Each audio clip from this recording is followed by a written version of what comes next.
Do you drink too much caffeine?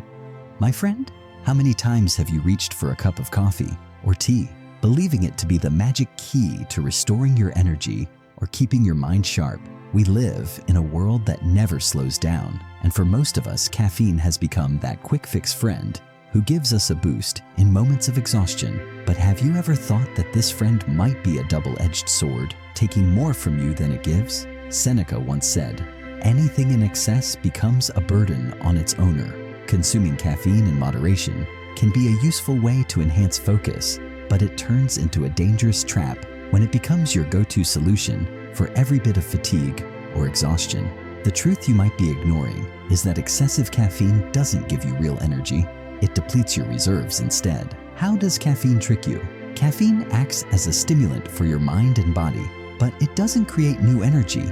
It simply tricks your nervous system into thinking it has more energy than it actually does.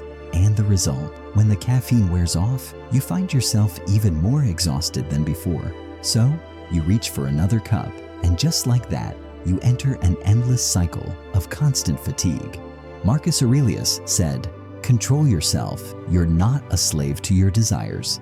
Over-reliance on caffeine is nothing more than surrendering to a temporary craving for energy instead of seeking deeper, more sustainable solutions. A true Stoic doesn't let habits control him. He controls them. How can you break free from this false dependency? Start with awareness. As Epictetus said, know what is within your control and what is not.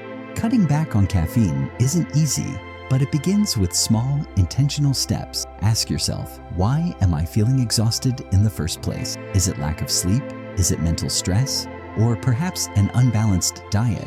Look for natural sources of energy. Instead of relying on caffeine, improve the quality of your sleep, pay attention to your nutrition, and manage your breathing. True energy comes from within, not from artificial stimulants. Coffee isn't your enemy, but it's not the solution to all your problems either. One cup can be a blessing, but multiple cups become a burden that weighs down both your body and mind. Heraclitus once said, "Balance is the key to everything." So the next time you reach for your third or fourth cup of coffee, pause for a moment and ask yourself, do I really need this? Or am I just running from accumulated exhaustion? A Stoic doesn't run. He faces reality. And when you confront this habit, you'll realize that your true energy doesn't come from a cup of coffee. It comes from within you.